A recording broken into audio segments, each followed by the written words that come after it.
आज का मेरा ये वीडियो व्याख्यान सामाजिक अनुसंधान के विषय सारणी के लक्षण और सारणी के अंग पर केंद्रित है। Characteristics of tabulation and parts and organs of tables. हम ये जानते हैं कि सामाजिक अनुसंधान एक विशेष प्रकार का अनुसंधान है जिसमें सामाजिक घटनाओं का अध्ययन किया जाता है। विश्व का कोई भी समाज हो, आदिम, आधुनिक, ग्रामीण, नगरीय, प्रत्येक समाज में अनेकों घटनाएं घटित होती रहती हैं और इन सभी घटनाओं को हम दो वर्गों में वर्गीकृत कर सकते हैं। कुछ घटनाएं समाज के लिए कल्याणमूलक होती हैं, कल्याणकारी होती हैं, जो समाज को प्रगति की ओर अग्रसर करती हैं, और इसके विपरीत कुछ घटनाएं ऐसी होती हैं जो समाज को तोड़ती हैं और उसको बैकवर्ड बनाती हैं। दोनों ही प्रकार की घटनाएं अपने आप में महत्वपूर्ण है और दोनों ही प्रकार की घटनाओं को समझना, उनको नियंत्रित करना और उनको समझने के बाद में, उनके अध्ययन के बाद में नीतियों का निर्धारण करना या जो नीति निर्माता हैं उनको सहयोग प्रदान करना, ये अनुसंधानकर्ताओं की जिम्मेदारी होती है, समाजशास्त्रियों की जिम्मेदारी होती है। सामाजिक अनुसंधान की बहुत सारी विशेषताएं हैं, बहुत सारे चरण हैं और उन सभी चरणों में एक चरण जिसको मैं आज इस व्याख्यान में ले रहा हूँ वो है सारणीयन टेबुलेशन। सारणीयन का तात्पर्य होता है तथ्यों को सारणियों के माध्यम से प्रस्तुत करना। सारणी को टेबल्स कहते हैं, सारणीयन को टेबुलेशन कहते हैं हम लोग। और सारणियाँ इसलिए बनाई जाती हैं या तथ्यों को सारणी के माध्यम से इसलिए प्रस्तुत किया जाता है जिससे कि जो लोग हैं वो घटना को या परिणामों को या अनुसंधानकर्ता जिन बातों को बताना चाहता है उनको आसानी से कम समय में समझ सके। क्योंकि हम तथ्यों को दो प्रकार से प्रस्तुत कर सकते हैं। जो पहला तरीका है तथ्यों को प्रस्तुत करने का वो ये कि तथ्यों की व्याख्या की जाए, और जब व्याख्या की जाती है तो निश्चित रूप से भाषा का प्रयोग किया जाता है और किसी भी छोटी से छोटी चीज़ की जो व्याख्या होती है उसमें बहुत सारे पेज भरे जाते हैं। एक तरीका ये है, और दूसरा तरीका ये है कि तथ्यों को संख्यात्मक रूप में, संख्याओं के रूप में प्रस्तुत किया जाता है। अब जहाँ तक पाठकों का सवाल है, पाठक से मतलब कि जो लोग तथ्यों को पढ़ रहे हैं वो किसको ज़्यादा पसंद करते हैं। पाठक भी संख्यात्मक तरीके से जो प्रस्तुतिकरण है, जो तथ्यों का संख्यात्मक प्रस्तुतिकरण है सारणियों के माध्यम से, उसको अधिक पसंद करते हैं। और ऐसा इसलिए क्योंकि उनको सारणियों को पढ़ने में या समझने में अधिक समय नहीं लगता। उदाहरण के लिए अगर हम व्याख्या करते हैं तो किसी घटना को या किसी तथ्य को लिखने में, उसको समझाने में 10 पेज भर सकते हैं हमारे, या 20 पेज भर सकते हैं। लेकिन यदि सारणी को प्रस्तुत करना है, सारणीयन के माध्यम से प्रस्तुत करना है, तो केवल एक सारणी में ही हम 20-25 पेज का मैटर या 100 पेज का मैटर एक पेज पर ही हम उसको प्रस्तुत कर देते हैं। तो जहाँ अनुसंधानकर्ता अपने समय को बचाना चाहता है, कम से कम समय में अधिक से अधिक सूचनाएं लोगों तक पहुँचाना चाहता है, नीति निर्माताओं तक पहुँचाना चाहता है, वहीं दूसरी ओर जो सारणियों को पढ़ने वाले लोग हैं तो वो लोग भी अपने समय को बचाना चाहते हैं। तो समय के बचत की दृष्टि से सारणीयन बहुत ही महत्वपूर्ण है और इसके महत्व को सभी स्वीकार करते हैं। मुझे नहीं लगता कि सारणीयन के महत्व को कोई भी कम आंकता है या इसके महत्व को कोई स्वीकार नहीं करता। सभी सारणी के महत्व को स्वीकार करते हैं। सारणी कैसी होनी चाहिए, सारणी के क्या क्या तत्व हैं, पहले हम इस पर बात करेंगे। क्योंकि सारणी को हम जब से हम पढ़ते हैं या बड़ी कक्षाओं में आते हैं तभी से हम विभिन्न विषयों में सारणियों को देखते रहते हैं जो पुस्तकों में बनी रहती हैं। लेकिन जब बनाने वाली बात है तो हमें समझना आवश्यक है कि सारणी कैसी बननी चाहिए, क्या क्या तत्व हैं जिनको हम ध्यान रखें। सारणी का पहला जो लक्षण है वो है आकर्षक, यानी अट्रैक्टिव होनी चाहिए, आकर्षक होनी चाहिए। यदि हम चाहते हैं कि जो सारणी अनुसंधान कार्य में प्रयोग किया रही है उसे लोग समझें, वो लोगों के दिल दिमाग पर छा जाए। तो उसके लिए आवश्यक है कि जो सारणी हमारे द्वारा बनाई जा रही है, प्रस्तुत की जा रही है, वो कैसी होनी चाहिए? आकर्षक होनी चाहिए। अगर सारणी गंदी है, दिखने में आकर्षक नहीं है, तो उस सारणी को कोई भी पसंद नहीं करेगा।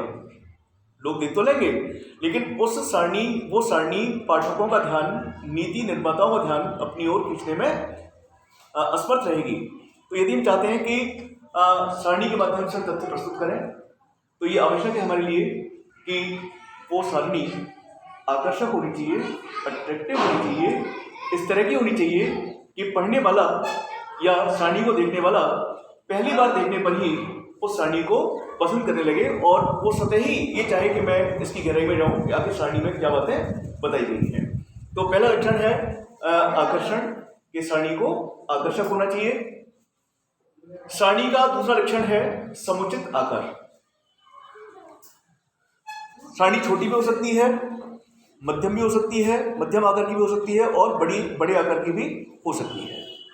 अब जिस प्रकार की सूचनाएं हम सारणी के माध्यम से प्रस्तुत करना चाहते हैं, तो उन सूचनाओं को पर्याप्त स्थान देने के लिए, उन सूचनाओं के संख्यात्मक तथ्यों को पर्याप्त स्थान देने के लिए सारणी का आकार भी उसी के अनुरूप होना चाहिए। उदाहरण के लिए, यदि केवल हमको 5 साल 2017, 2018, 2019, 2020, 2021 5 साल में किसी कक्षा के विद्यार्थियों की संख्या लिखनी है।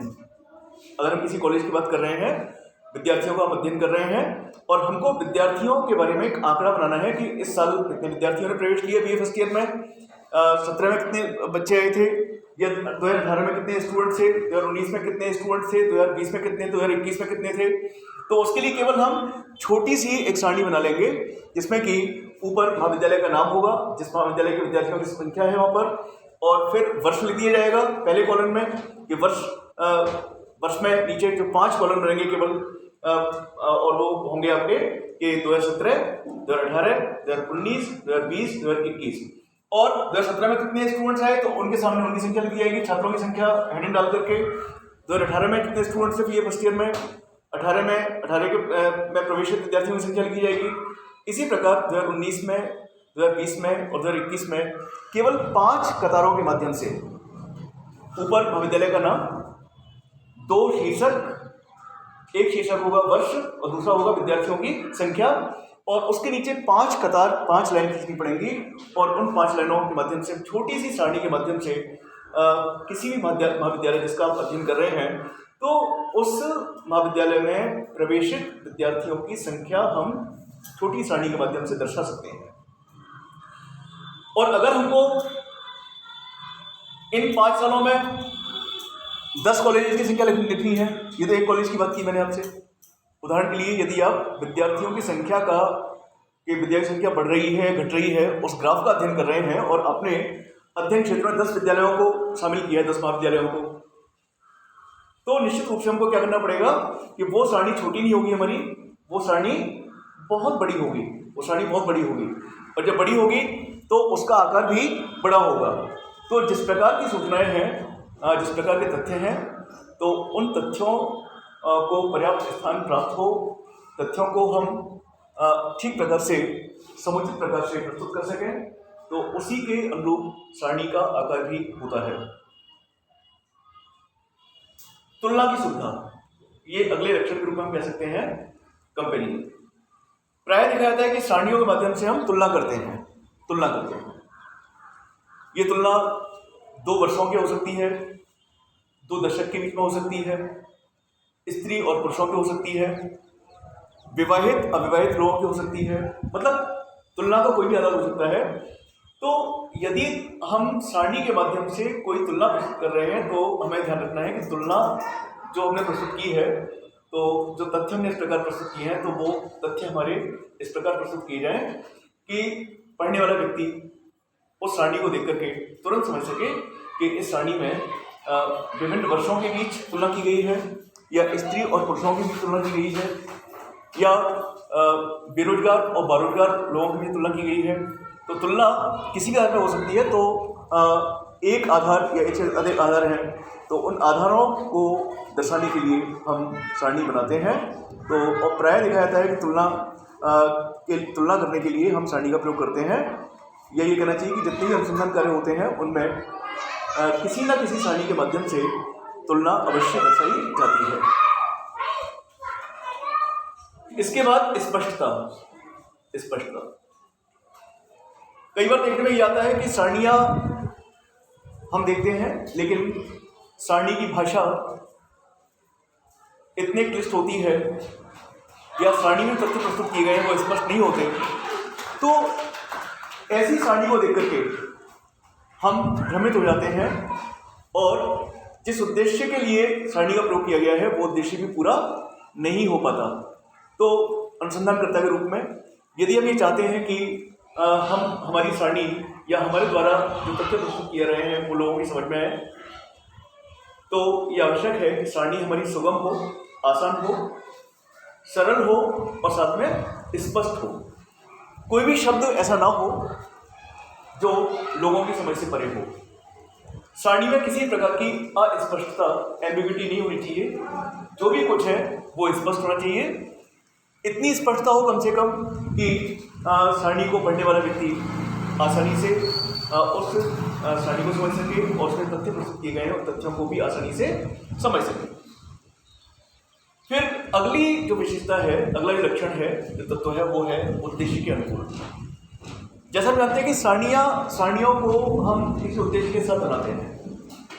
ये उद्देश्य केवल हमारा एक सामान्य सूचना देना हो सकता है, किसी विशिष्ट प्रकार की सूचना देना हो सकता है, तुलना को दर्शाना हो सकता है, या परसेंटेज को दर्शाना हो सकता है ना।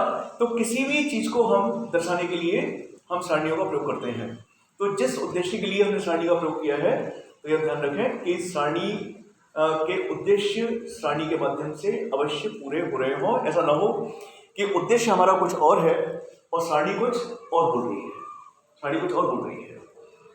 तो एक छोटा सा उदाहरण, हम बात कर रहे हैं कि महाविद्यालय में प्रवेशित विद्यार्थियों की संख्या, महाविद्यालय में विभिन्न वर्षों में प्रवेशित बीए पार्ट 1 में प्रवेशित विद्यार्थियों की संख्या, ये लिखना है हमको। उद्देश्य क्या है हमारा? विद्यार्थियों की संख्या को दर्शाना कि 2017 में कितने विद्यार्थियों ने प्रवेश लिया, 2018 में कितने लिए, 19 में कितना लिया, 20 में कितना लिया और 21 में कितने लोगों ने प्रवेश लिया। प्रवेश की बात कर रहे हैं और हम दर्शा रहे हैं कि ग्रामीण क्षेत्र के विद्यार्थी इतने हैं, ग्रामीण क्षेत्र के विद्यार्थी इतने हैं, नगरीय क्षेत्र के विद्यार्थी इतने हैं। तो क्या हुआ कि वहां में पर्याप्त संख्या, जो हमारा उद्देश्य था वहां उद्देश्य से हम भटक गए। तो जिस उद्देश्य के लिए हम सारणी का प्रयोग कर रहे हैं, तो सारणी अनुसंधानकर्ता के उद्देश्य को पूरा करे, ये विशेष रूप से ध्यान रखना है। तो सारणी की जो प्रमुख विशेषताएं हैं उनमें मैं पुनः रिपीट कर रहा हूँ। सारणी को आकर्षक होना चाहिए, सारणी किसी प्रकार से भद्दी ना हो, अनाकर्षक ना हो, दिखने में खराब ना लगे, ऐसी हो कि देखते ही जो पाठक है वो उसकी ओर स्वतः ही नीचे चला है, उसकी रुचि खुद पैदा हो, वो सेल्फ मोटिवेटेड हो इस बात से कि मुझे ये सारणी में जो लिखा हुआ है, जो तथ्य प्रस्तुत किए गए हैं, उन तथ्यों को मैं समझ सकूं। सारणी का पर्याप्त आकार होना चाहिए। अगर छोटी सारणी है, सूचनाएं कम है, तथ्य कम है, तो छोटी सारणी का प्रयोग कर सकते हैं।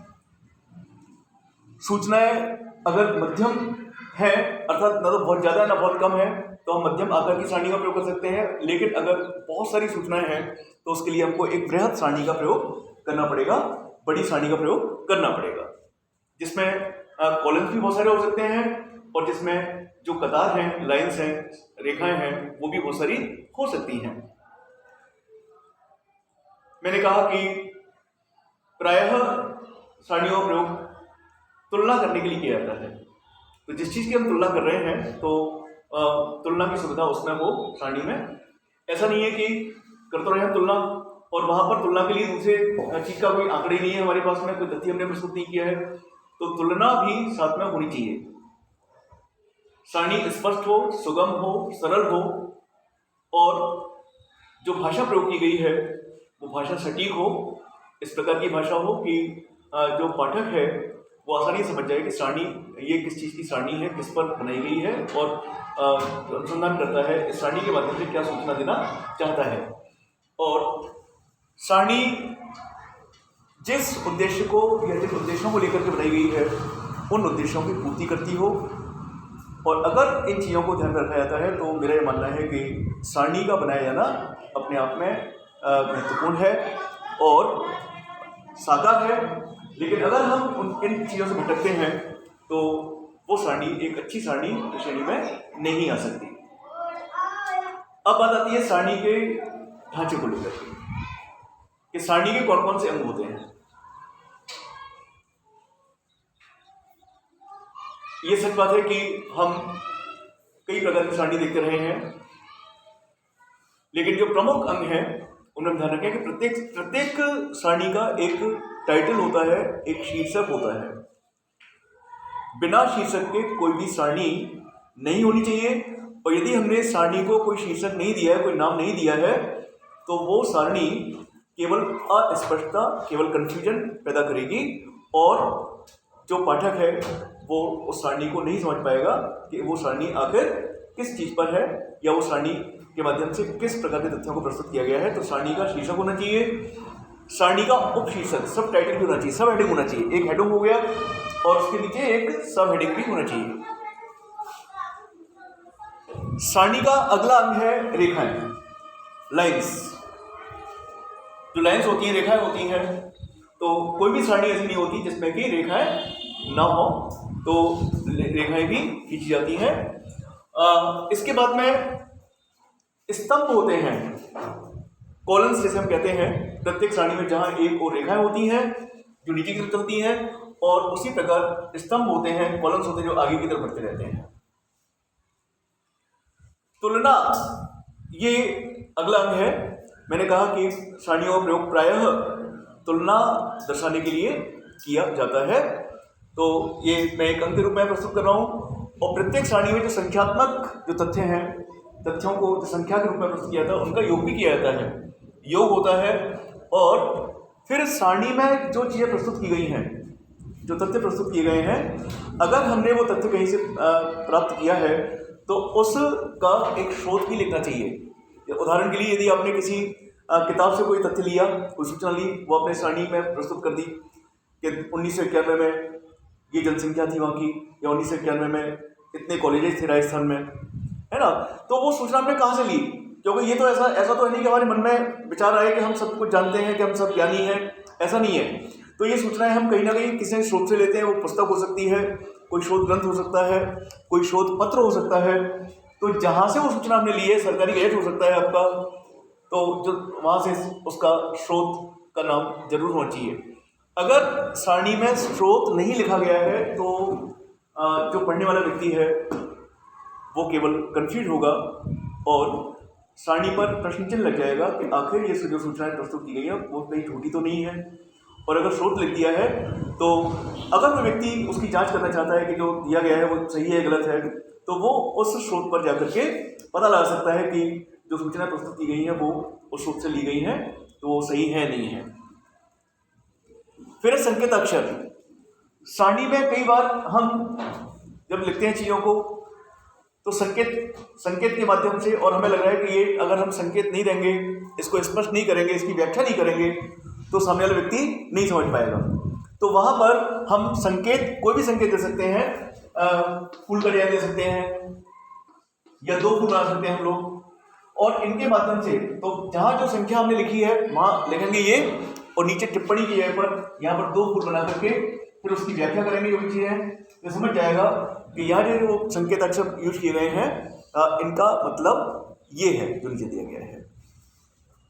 क्योंकि कई बार सारणियों में ऐसी चीज़ें आती हैं जो कि जिनको लोगों को समझाना पड़ता है, और हम ये चाहते हैं कि लोग उसके अर्थ को समझें, जो तथ्य प्रस्तुत किए गए हैं उनको समझें, और समझेंगे कैसे, क्या वो संख्या के रूप में है वहाँ पर, तो फिर नीचे जो है उसकी थोड़े से शब्दों के माध्यम से यहाँ पर हम उसे प्रस्तुत कर देते हैं जिससे कि आसानी से लोग समझ सकें।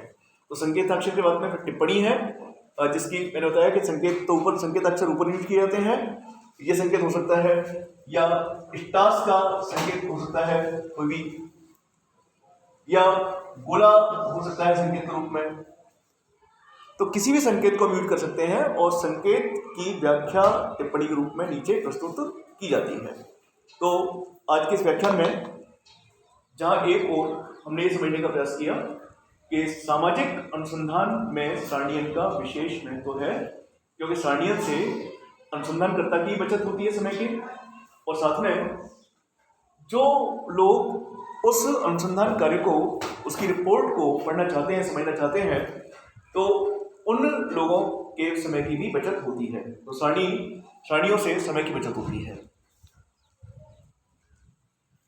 हमने कोशिश की कि ये समझने की कि आखिर सारणी के कौन कौन से तत्व होते हैं, कौन कौन विशेषताएं होती हैं जो हमें सारणीयन करते समय, सारणी बनाते समय ध्यान रखनी चाहिए।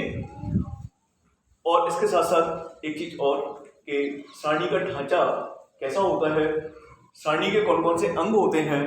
जब हम सारणी बनाते हैं तो हम किन किन अंगों को उसमें स्थान दें जिससे कि हमारी सारणी आकर्षक हो, प्रभावी हो और हमारे उद्देश्यों को प्रकट कर सके, और जो तथ्य हमारे द्वारा प्रस्तुत किए रहे हैं उन तथ्यों को भी आसानी से ठीक प्रकार से उनको प्रस्तुत कर सके।